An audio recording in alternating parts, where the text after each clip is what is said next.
Hi, this is Leslie Turner with the Turner Group in Phoenix, Arizona, and thank you for joining me for episode 3 of Real Talk About Real Estate. Today I want to talk about the expenses involved in selling a home.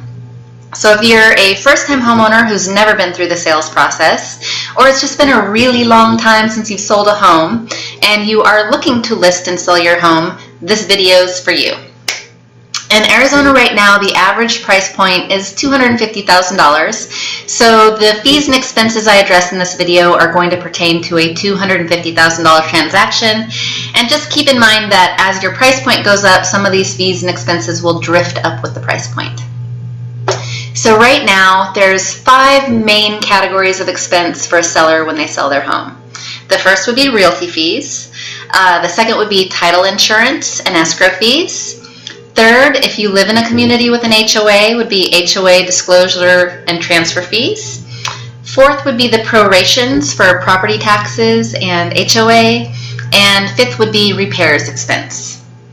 So number 1, if you're going to employ a full-time professional realtor who's going to spend money marketing your home via professional photography, high-end print materials, social media sharing and boosting, videos, outbound phone calls to local realtors and buyers in the area, door knocking, etc., you will be looking at a 6% listing commission. 3% of that gets passed on to the buyer's agent and 3% stays with the listing agent. These fees are completely negotiable. I'm just giving you the baseline for professional realtors. Second, title insurance and escrow fees. First, title insurance. This is what protects the buyer and the lender from defects in the property title. So let's say after closing, someone comes out of the woodwork claiming that they have an ownership interest in the property, or someone has a lien that was not properly recorded against the property and now they want to come collect. Title insurance is what protects the new homeowner against those kind of claims. In our transactions, there are 2 kinds. There's an owner's policy and there's a lender's policy. And typically in Arizona, the seller pays the owner's policy and the buyer pays the lender's policy. For a seller on a $250,000 transaction, you're looking at probably $1,300 to $1,500 worth of title insurance expense. The second part of that was escrow fees.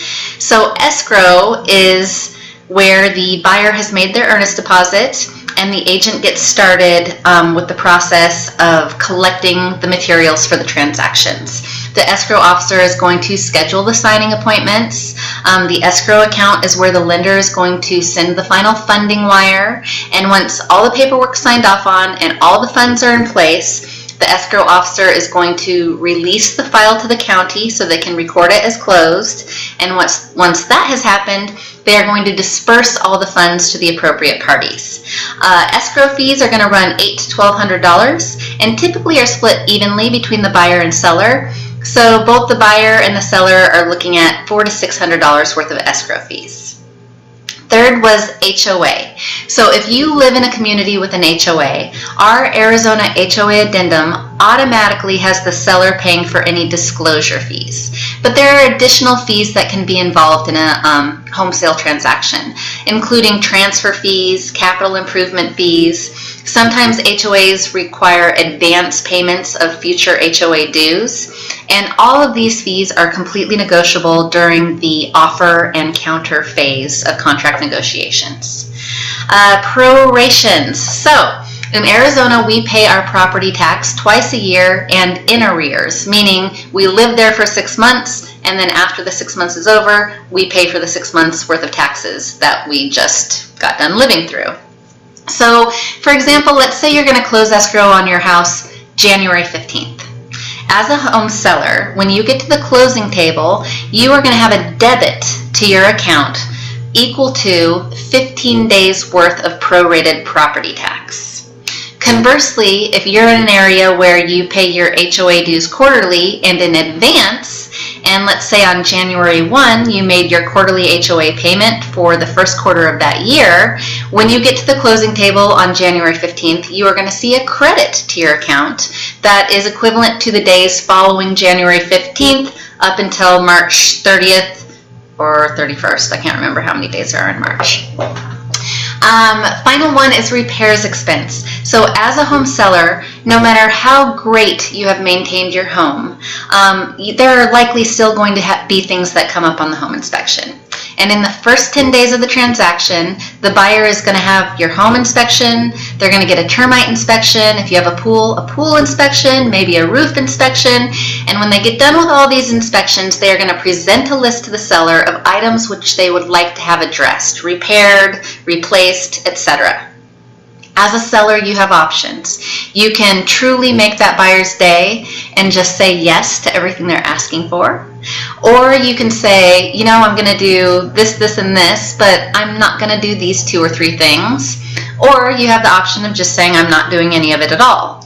Just keep in mind, the way this part of the negotiation process is set up, once the seller responds to the buyer's request, the buyer really only has 2 options. The first option is to say, okay, I'm good with that answer and I'm going to proceed with this transaction.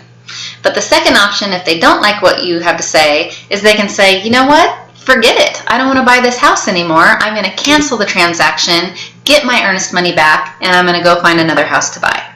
So as a seller, you need to be realistic and understand that there will be some expense required for making minor up to major repairs depending on what is found during the home inspection process.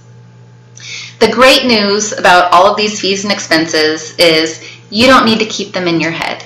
If you call the Turner Group out to help value your property, make recommendations on what you can do to help it sell faster and for more money, we can also provide you with a customized list of expenses and fees that would be attributable to your specific property. So you can go to the closing table already completely confident in exactly what those numbers are going to look like. I hope this video has been helpful. Next week we will tackle buyer side closing costs. See you then.